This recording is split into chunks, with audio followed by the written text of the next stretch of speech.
வணக்கம் அன்பான சொந்தங்களே. நறுக்கென்று நான்கு வார்த்தை உங்களுடன் நகுலா சிவநாதன். இன்று நாங்கள் பேச போற விடயம் என்னென்றால், குடும்ப வாழ்க்கையில் அன்பா அறிவா வேண்டும் என்பது.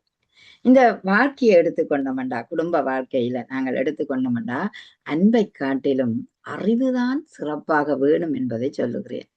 அன்பு வேண்டும்.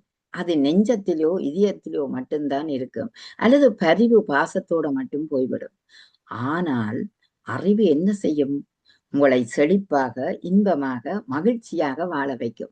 நீங்கள் அறிவாக இருந்தா தானே எப்படி பேச வேணும், எப்படி கருத்து பரிமாற்றலாம், எப்படி புரிந்துணர்வோட வாழலாம், எப்படி நாங்கள் ஒரு பிரச்சனையை தீர்க்கலாம் என்பதை இருவரும் ஆராய தேவையானது எது சொல்லுங்க பாப்போம்? அறிவு ஒன்று மட்டும்தான். ஆதலால் தான் அறிவு என்றும் தோற்று போவதில்லை. எண்ணி துணிக கர்மம் துணிந்தபின் எண்ணுவம் என்பது இழுக்கு. நாங்கள் துணிந்து ஒரு கர்மத்தை ஆற்றுவதற்காக கால் வைத்தோமானால் நிச்சயம் அது வெற்றியாக முடிய வேணும் என்று எண்ணுவோம். முன்வைத்த காலை பின்வைக்க கூடாது. அதுபோலத்தான் இல்லறத்திலும் நாங்கள் இணைந்த வாழ்க்கை தான் இன்பத்தை தரும்.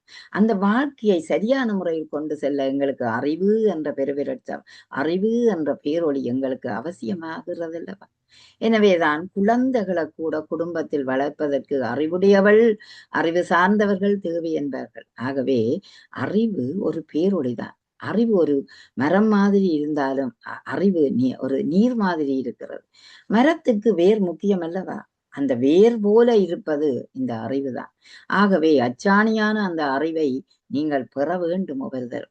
சின்ன வயதில் இருந்தே படித்து உயர்ந்து வந்தவர்கள் அறிவுடைய ஒரு சமுதாயத்தை உருவாக்குவார்கள்.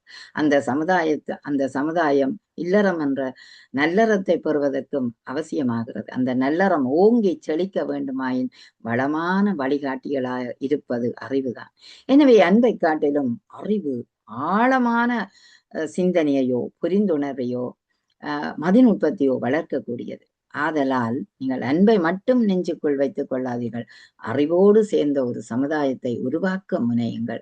அப்பொழுதுதான் குடும்ப வாழ்க்கை இன்பமாக என்றும் நல்லறமாக, இல்லறம் கூட நல்லறமாக அமையும் என்பது உண்மை. நன்றி, வணக்கம்.